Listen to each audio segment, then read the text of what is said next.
So we're shifting over a little bit into business improvement, and I'm going to talk to you a bit about the council's journey on business improvement, and then how I've ended up sitting on this top table and the links to digital customer. So back in 2017, Cherwell and South Northants at that time wanted to embark on a business improvement project. We didn't have internal expertise within the council in this area, but we knew that this was something that we needed to look into, and we needed to invest moving forward. Our processes were something that we needed to start having better control over. So as I said, back in 2017, the council took the decision to standardise their approach, and at the time I was in a project officer role at that time, but was lucky enough to work with the consultants that we had come into the council that taught us around lean methodology. So before I go on any further, has everyone heard of lean and what it is, how it works? A couple of nods there. Brilliant. So basically, lean is a methodology that allows you to create business improvement for any repeatable process. I'm working with these consultants. We did a bit of a health check. We tested it on 3 internal HR processes to see whether it was going to be the right methodology for us. Did it work? What were the results? And from those 3 processes, we looked at recruitment, induction and probation, and our disciplinary process.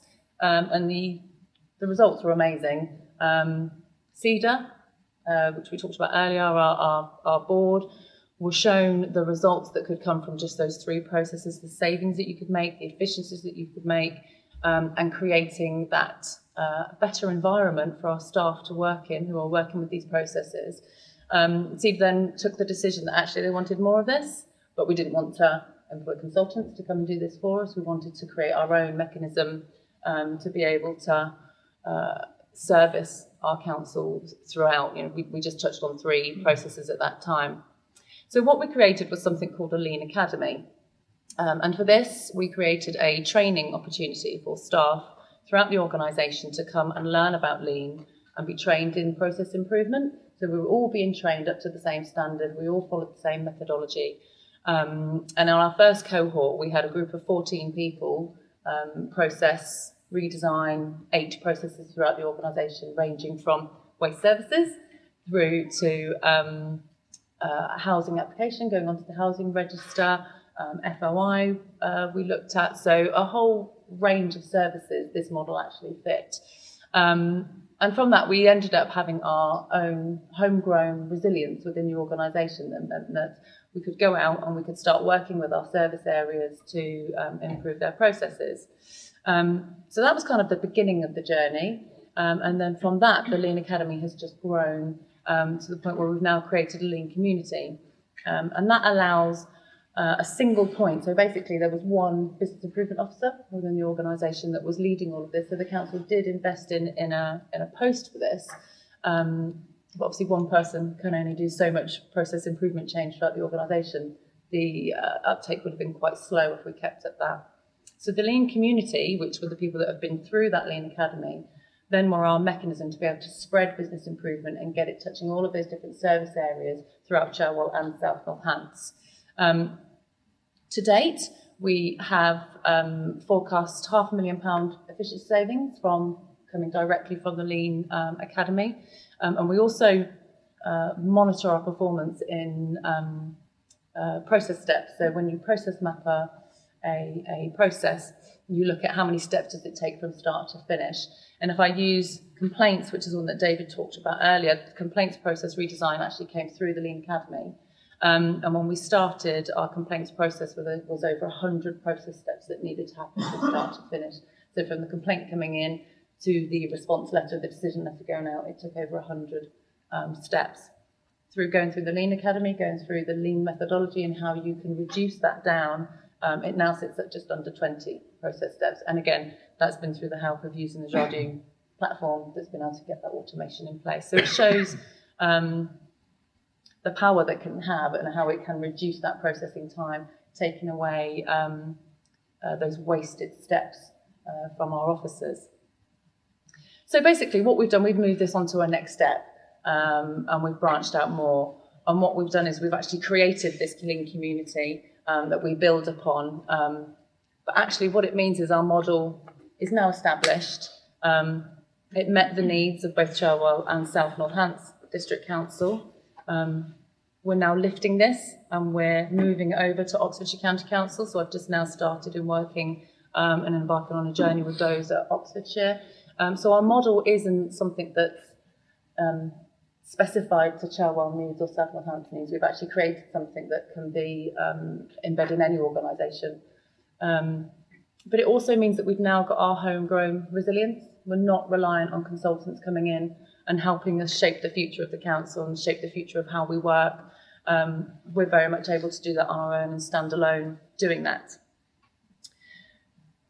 So what we found out quite early on when we did the Lean Academy was actually every single process that we were working on meant that there was some kind of digital front office element to it that needed improving. And luckily, I worked quite closely with Belinda. We were in the same team. Belinda was working and leading the digital customer project. I was leading the Lean project. And we got chatting and actually realised that our worlds interlink. Collided. Collided, thanks, Belinda. But very quickly, 90% of the processes that were coming out had this digital element that needed to happen. So very quickly, we started realising that actually our worlds were connected. The processes that I was working through and the teams were working through were very quickly going to come into the digital platform. We're going to end up being put on phase 1, phase 2, or whatever we were within the digital workload. So that's where we then saw that interlink and the need for us as teams to work more closely together, look at the work that I was working on, looking at my plan, and then linking in with David and Belinda in terms of the resource that was then needed from their team to make sure that the processes that I was working on were being redesigned and implemented within a speedy time. And ultimately, our ethos in terms of Lean, which has been really successful, and we do have a growing list of service areas that are desperate for our time to get in because we've only scratched the surface with the processes that we've got. If you think about how many repeatable processes there are just within one service team and you multiply that and then across a district, let alone a county, there is lots of work for us to be done. And this is a really successful methodology that we've created and used and made it our own. But our key principles for all of this is around customer value, having the customer at the forefront of our decision making, making sure that we're digitising and making this so much easier for our customers to engage with us. Finding the best way for our officers. We have a saying here when we introduce Lean is that actually what we're looking at is putting our best people into better processes. We want to make our staff's work more enjoyable. We want them to come into work and have an easier process to follow. So actually we're utilising their skill set better. We're not wasting officer time on tasks that just don't need to be done. There's no logical reason why we're doing it. So we can reinvest that time into looking at different ways of working in the future. And most specifically is that zero waste ethos in that we question every single process step that we do. Why are we doing it? What is the value for doing it? Is the value to the customer or is the value to the business? And if we can't identify any value, then that process steps gets removed if there's no necessary reason for it to be there. So this is, we're still early days from kind of 2017 to 2020 now. I'm now business improvement team leader. The organisation has really invested in it. We're just creating a team of people. So we're investing in this area heavily because we've seen such a great transformation, really. And this is definitely something that Cherwell and now Oxfordshire are going to be continuing to invest in and move forward. But it shows. I think the biggest kind of oh my god moment for us was that actually we were on two different paths, two different project teams, and hadn't realised that interlinkage, but very quickly did so, have come together and will continue working together moving forward. What I'm going to do now is hand over to Belinda, and Belinda's going to talk you through then how they use that business transformation specifically in the digital customer area. Hi everybody. One of our first meetings with Jadu, I always remember it. Our account manager at the time said, do not lift and shift a process. If you can improve it while you're lifting and shifting it, then all the better. The digital customer is about the customer and an option for the customer to decide how they would like to contact us. So the customer's always been in the forefront of anything that we've ever done. Customer choice on how they contact us, like I've already said, but if they want to ring us, they can ring us as well. But most of us that work, the last thing we want to do is hold on to a contact centre trying to report something or order something. If we can do it online, I think most of us would rather do it online. So when we looked at the current channel shift that we have done, the regulatory services, we got 402, which have been done online, versus 880, which is still coming through customer services. Whereas bulky waste, that's over 1,200 that have come through online versus 449. So we do need to reduce the numbers that are still coming through our customer services team.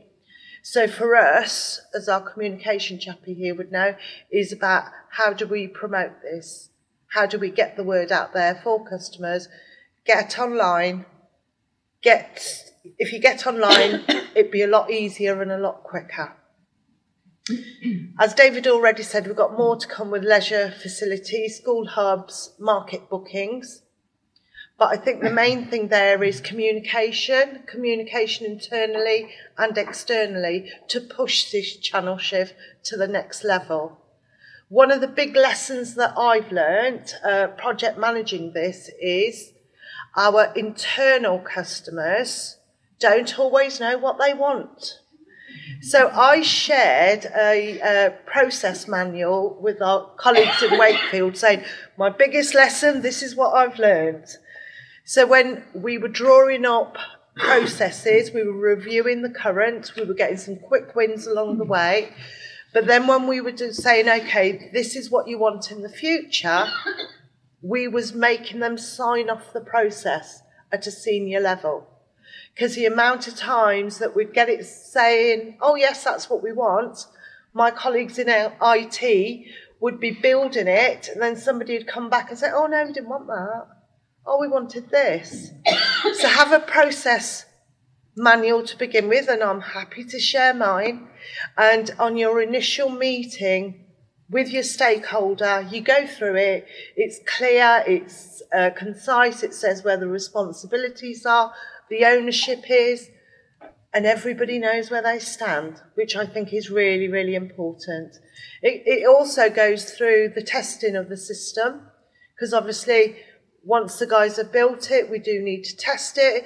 We're happy to make tweaks, but we won't make huge changes, because as we found in our earlier work that we did, every time we wanted huge changes, the poor guys in Jadu had to come again and again and again, which isn't fair.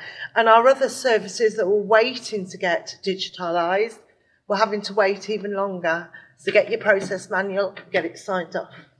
Thank you. Okay, right, thank you. Natasha's going to talk about the impact on the customer contact centre. Hello. So in terms of what we wanted to achieve in customer service, we wanted to help Doris. Doris was somebody who got referred to a lot in the contact centre. Over the years, we've talked about digital by default, channel shift. We've even got into conversations about forcing people online and using words like that. And people would always say, what about Doris? What about Doris who can't get online, who doesn't have access to the internet and so on? And I guess the explanation for us was, at that point in time, Doris was stuck in the middle of a room of 1,000 people, possibly 800 of them could have gone online and done it themselves, but because we didn't have that facility, we didn't have that channel available to them, they were blocking up the phone lines. So it's us. You know, we work. If we want to contact our council, we prefer to do it outside of those hours. If we can't do it online, we ring. And we ring on our lunch break. which is the busiest time to be a contact centre, so you just end up on hold. So primarily we wanted to help Doris by trying to encourage people to go online by making it as easy as possible and as slick as possible, so that Doris, who couldn't, could actually get through to a contact centre agent quickly and get the help that she needed, and so she could go on her way, satisfied with the level of service that she perceived. So in doing that, that was primarily around reducing avoidable contact. It's fair to say we were drowning at one point in avoidable contact. We got into that phone and email cycle where people ring to chase progress on their email that you haven't answered, and they emailed because they can't get through on the phone lines and there's nods going on. So contact centre service managers here are going, yeah, we were really drowning and struggling, particularly where we had built some resilience and we'd got some efficiencies by going into a shared service with our colleagues at SNC. But what came with that in the early stages was multiple systems, multiple processes for the same services that differed. So our contact centre agents were having to learn all these new processes, learn how to use new systems, and they were doing it all at a particular point in time when we were also on this journey with trying to move forward with digital transformation. And we weren't quite getting there was a period of time where we hadn't quite got the wins yet, and so we were suffering because of it. And overall, we wanted to improve customer satisfaction. They could not have been happy with the service if they're hanging around on the phone for 20 minutes trying to get through to us. So in terms of the customer experience, we wanted to, as I say, talk about having an easy to use 24/7 access to more services than we'd ever had before. We wanted those to be end-to-end transactional services that would allow self-service tracking so that you're not having to call the council, so you're updated when something changes, you're able to look at what's going on, and the development of the My Account allows people to do that. They get contacted by email at various stages of the process so that they're kept up to date with what's happening. In terms of the advisor experience, I touched on it then about the swivel chair technology we talk about, where people are having to use multiple systems. We have some business customers, for example, who have businesses in both districts. So you have a customer service agent having to do something on two different systems with two different sets of rules and two different processes, but for one customer, and it just felt mad, to be honest. It felt absolutely mad.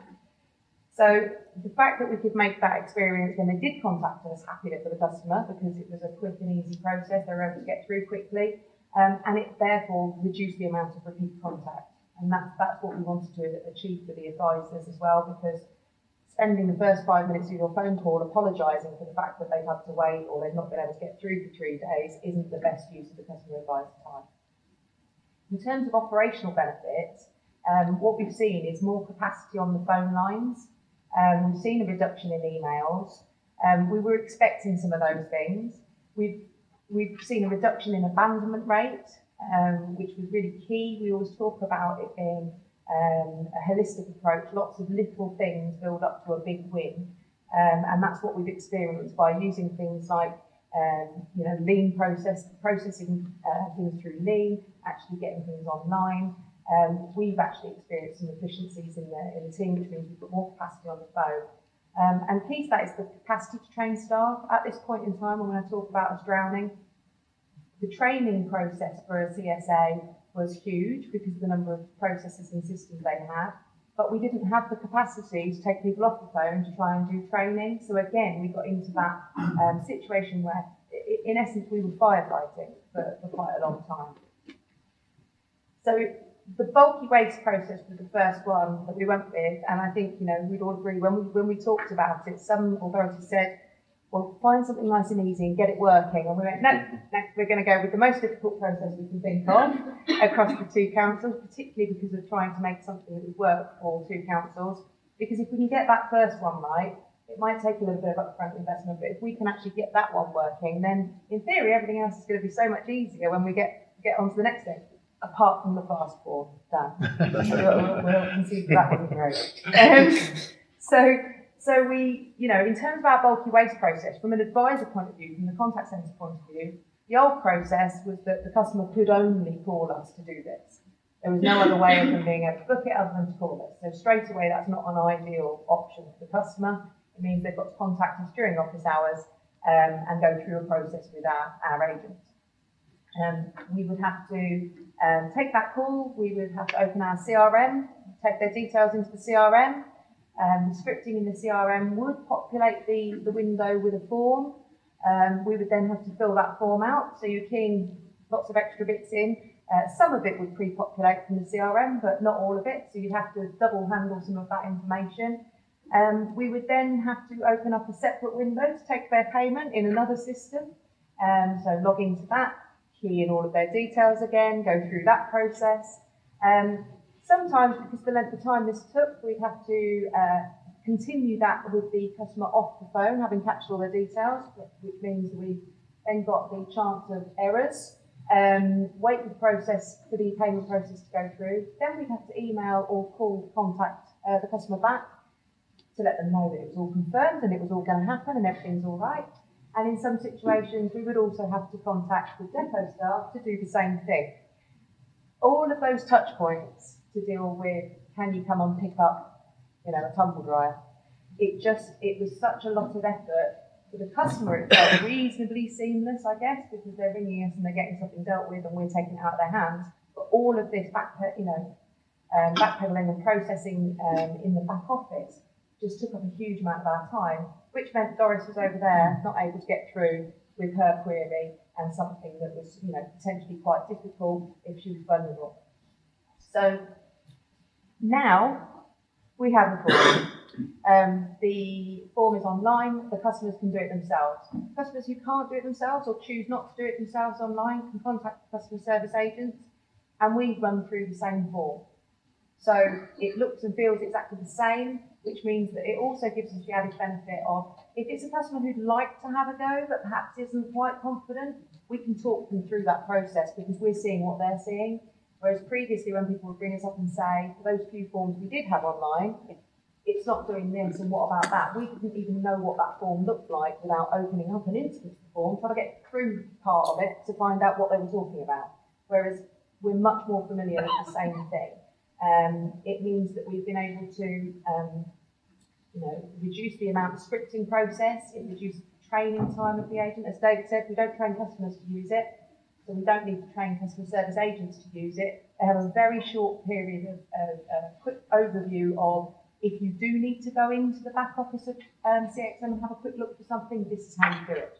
But that's all very intuitive and it allows the customer service agent to give quick responses to customers when they do call. In terms of the results, as David said, our aim was to try and reduce that email and telephone contact into the customer service team. And it's not been, we have experienced those reductions, but it's not a like for like. It's not like those 500 forms done online means that we've now got 500 less calls coming into the contact centre. The really surprising results that we had is around abandonment, because what's actually happened is those 500 calls not coming in has allowed a different 500 calls to get in to speak to our officers who were previously not able to access our services quickly and easily.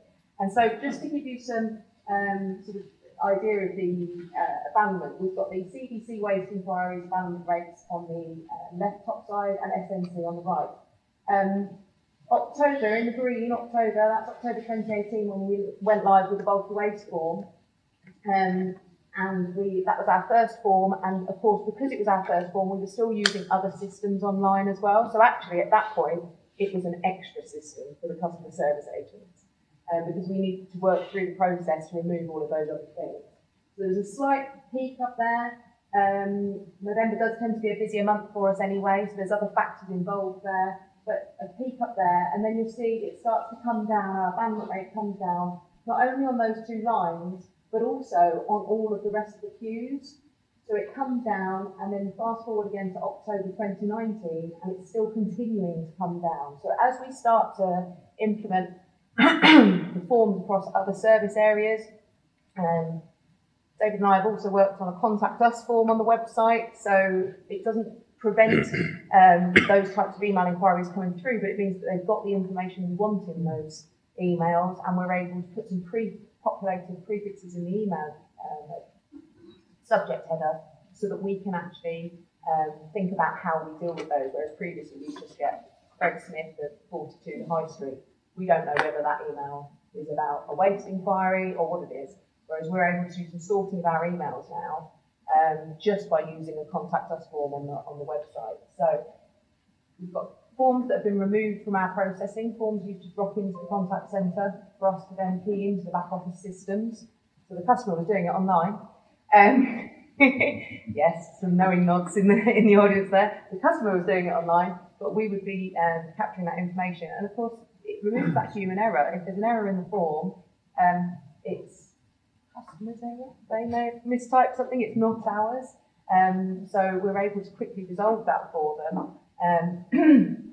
rather than getting into arguments about something not being provided because we've dropped the ball on something. So, as I say, the huge difference is around abandonment, which has given us back some capacity in the team to invest in our staff, in training, in streamlining other processes, and the benefits have been huge to us. So it's not only within the waste services lines, the lines that have actually had specific items go online, but our revenues and benefits lines have improved as well because our customer service agencies are available to take those calls. Thank you very much. And on the end there, I've got Ian Upstone, who's our waste manager.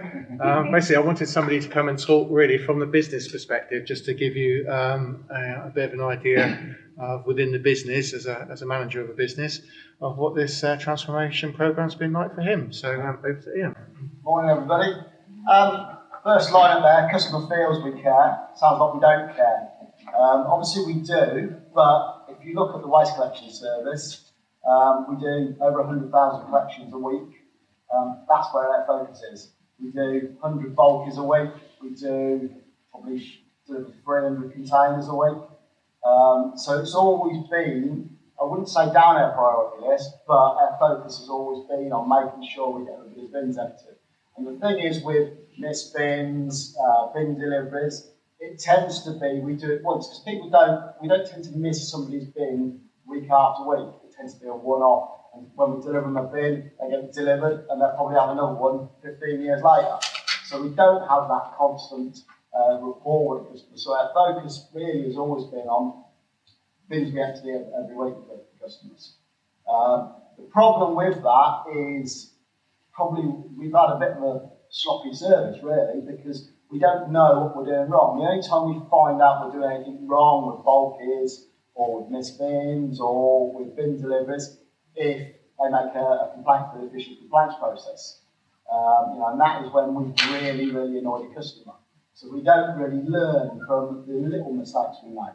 Well, with the new system, it gives the customer a way of letting us know how our service performed for the satisfaction, but also it gives us an avenue to be able to type in, obviously, free text on what's gone wrong, what's gone right. So we get that feedback every Monday morning. I get that. My collection crews work Tuesday to Friday, so it gives me the whole of Monday and the admin team the whole of Monday to deal with that problem and learn from it. And it's been brilliant. When we first started, we probably were getting between probably 10 to 15 slightly negative comments back. And what we've done is, if it's been a negative comment, we've called the customer back, apologised, found out what went wrong, and the customers are absolutely amazed. Take the time to call them back and learn from it.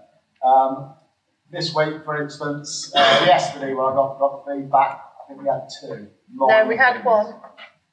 Oh, one was it? One. Yeah. So we've learned from it. We've changed our processes, and it's really helped us make the service better for the customer. Because previously we didn't really know that we were doing things wrong, because they were quite small, And a customer, in my experience, is quite happy to put in a free text box. What has gone wrong? They're not going to call up, and they're not going to go through the compliance process. It's such a minor thing. But we need to know about these minor things to make them better.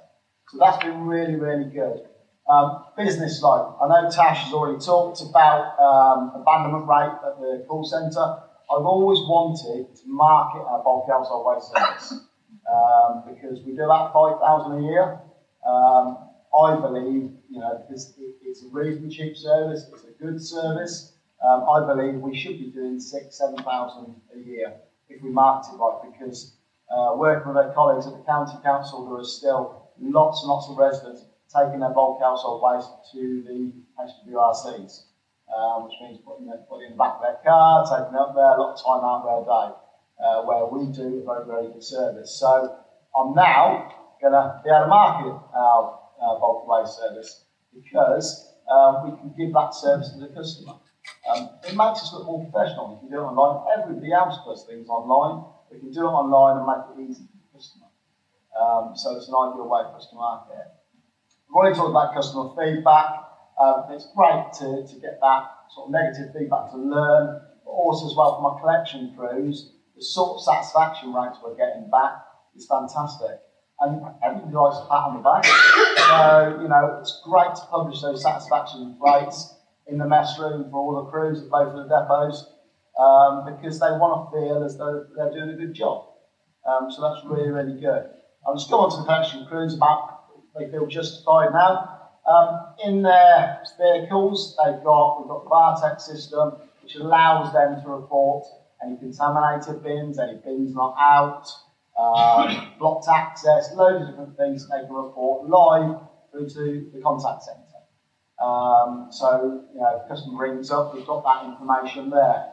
What it does online, if a bin is contaminated, they'll report it as contaminated. If somebody then goes online to report that bin as being missed, it won't let them through because that's already on there being contaminated. And it's reduced our missed bins. We were doing just over 100 missed bins. We're down to about 60. So I always knew that all of those missed bins were actually missed, some were contaminated. Without the information, it was very, very difficult to argue with the customer. But, you know, now, because we've got it on there, it's all automated. You haven't got a customer service advisor arguing with the customer that it was contaminated. It's just on there. The computer says no. You know, and it's been really, really useful for us. You know, because the crews now know, because it was always difficult for me to keep saying to keep reporting these things. Because they'd get fined out that actually we've then gone back for it, because the chap was going back for it and say, that one you books have been contaminated, I've just put the bin back and picked it up. So they feel justified in what they're doing now, and they're reporting so many more things through now. So it's had a real good positive effect from that point of view. So I think we've got another couple of slides just to show it's quite difficult. See, but you know, we're bulk household waste around the 95% mark satisfied, which is excellent. Missed bins obviously a little bit lower because we have originally missed their bin, but we've still got, you know, between 70 and 80% people that are satisfied we've got back to pick their missed bin up in time, and the same with the bin deliveries. Again, over 80% people are happy that we've delivered their bin. You know, they are paying for that bin, so, you know, not 100% are going to be satisfied because people would like their bin free of charge. But, you know, there was a small cost there for it, so we're never expecting to get up to that 100% mark, but to get those sort of satisfaction rates and to see they keep going up, there is going to be a ceiling where we're going to get to, where we can't go any higher, but we have seen an increase as we've changed their processes and made it more reliable.